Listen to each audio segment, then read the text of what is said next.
Hello, fellas. This is another video Irish history report for Division 32.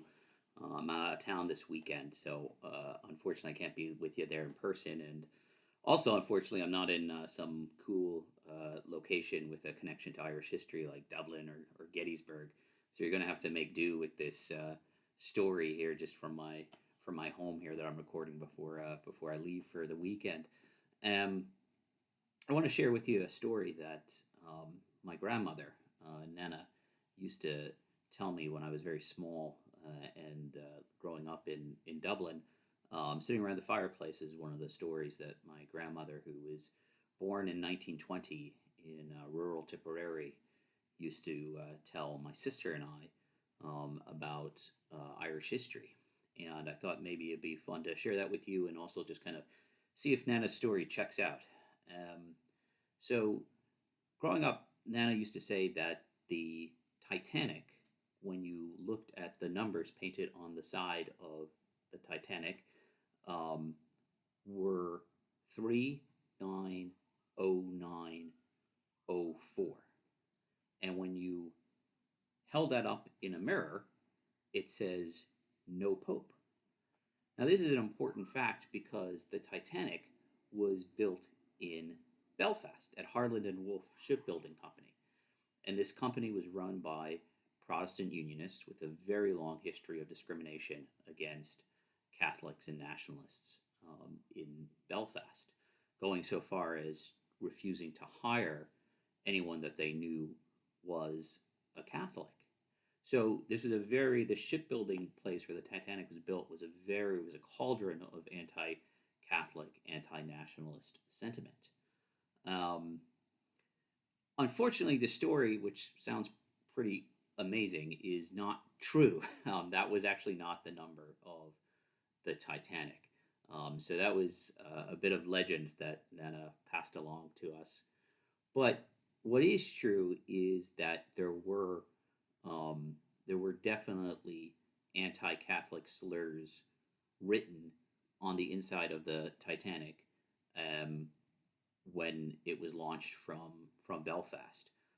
There was a man on board the ship called Joe Mulholland, and he traveled with the ship from Belfast, where it was built and launched, down to Southampton before it made its only voyage.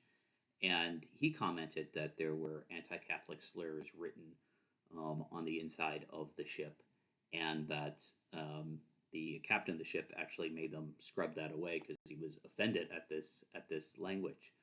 I did find an image that it purports to be from the Titanic that says no home rule.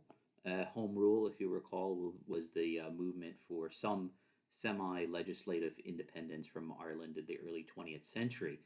And that was the big political debate going on at the time.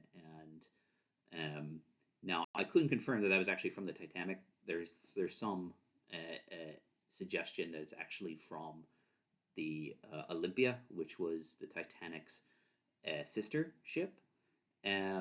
But nevertheless, there was definitely that anti-Catholic sentiment that went along with the Titanic when it was launched. Not no Pope, maybe no home rule. Definitely some sort of anti-Catholic slurs that the loyalist workers put in there.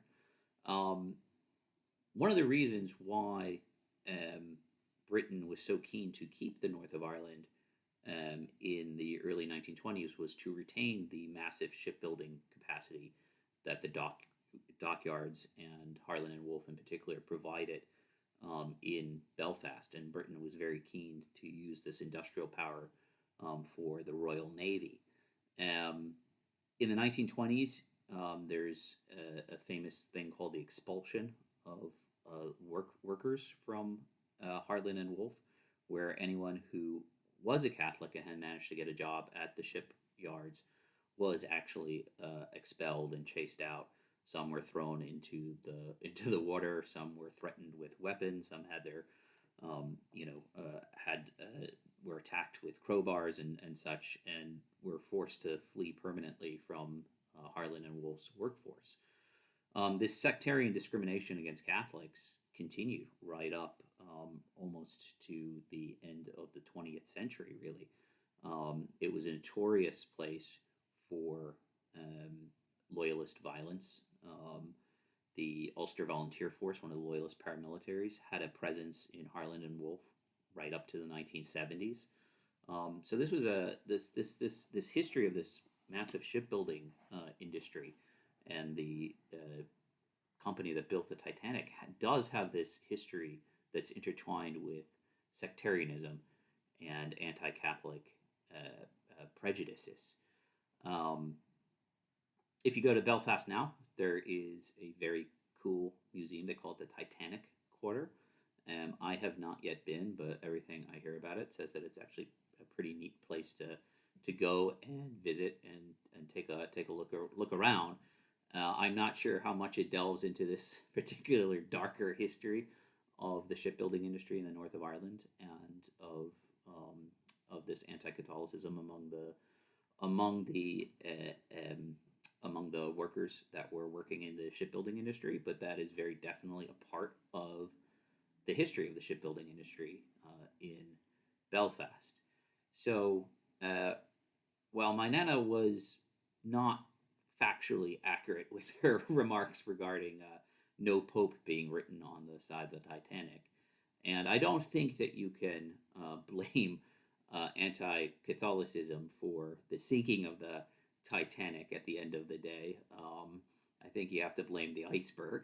But Lord knows there was enough good people, and particularly good Irish Catholic people there in third class who went down with the ship. So I don't think that the anti-Catholicism had anything to do with that. But she was not wrong about that history of prejudice, and she was not wrong in telling a story that conveyed the fear and the persecution that Catholic workers, and nationalist community had in the shipbuilding industry in Belfast. So that is your February 2024 Irish History Report, and I hope to see all of you very soon at a fish fry or at our next meeting. Slán Inish.